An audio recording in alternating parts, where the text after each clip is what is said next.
¿Qué tal? Muy buenas tardes. Nos encontramos en la sala Manuel M. Ponce del Palacio de Bellas Artes, en donde en unos minutos más el maestro Beltrán Félix va a participar en una mesa en donde se va a recordar a Esther Seligson, a 5 años de su fallecimiento.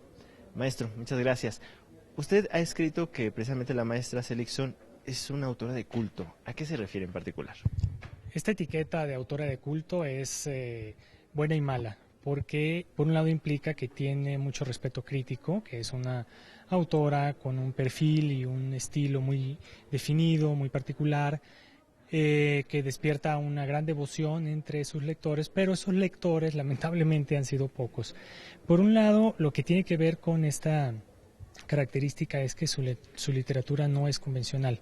Sobre todo en el terreno de la narrativa de ficción, ella constantemente está planteando una estructura, una forma de narrar que no es lineal, que más que plantear el desarrollo de una historia o contar una historia de principio a fin o tratar de darle un sentido, lo que hace es recuperar la experiencia vivencial y emocional de sus personajes.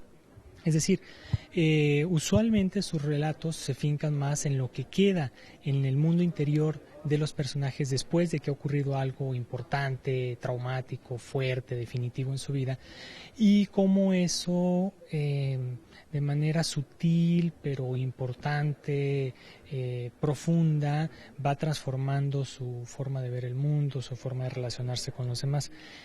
Ese carácter anticonvencional creo que sí tiene lo que podríamos llamar un cariz experimental, es decir, cada nuevo texto para ella era una operación, un acercamiento nuevo de cómo reconstruir la experiencia humana, sin necesariamente tratar de darle un sentido único, encontrando un origen en la historia, un desarrollo y un final, sino más bien cómo sería la forma en la que los seres humanos nos vemos transformados irrevocablemente por los episodios que signan nuestra vida.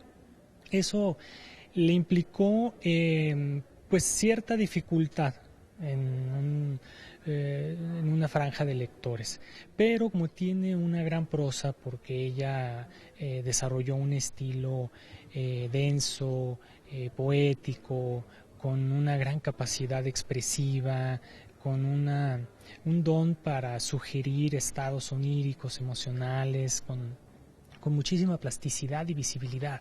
Es realmente un viaje por los sentidos el leer una página de narrativa de Esther Seligson. Y también creo que tuvo que ver el hecho de que su temática era más de carácter intimista. Es decir, ella no se planteó en sus textos de narrativa tratar asuntos sociales o políticos o tratar de dar una interpretación histórica a grandes acontecimientos, sino que la mayoría de sus textos están virados hacia las relaciones interpersonales, las relaciones de pareja o de familia, entre padres e hijos, entre una abuela y su nieta, entre dos hermanas, etcétera.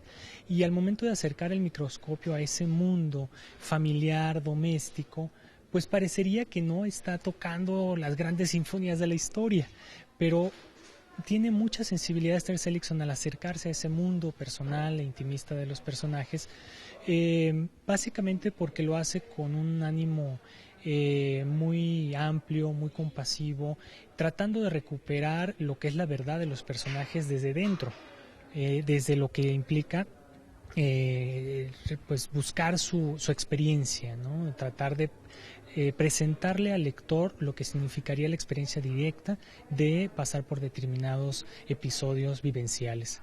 Estamos por descubrir a Esther Seligson literariamente, en las grandes masas, digámoslo así. Yo creo que es una autora por descubrir, en efecto. Es una autora que circuló poco, ella era muy pudorosa con sus textos, publicaba en sellos independientes y no se le daba mucho la promoción, era de un temple un poco más introspectivo, un poco más impaciente también ante todo lo que significa el promover un libro, ¿no?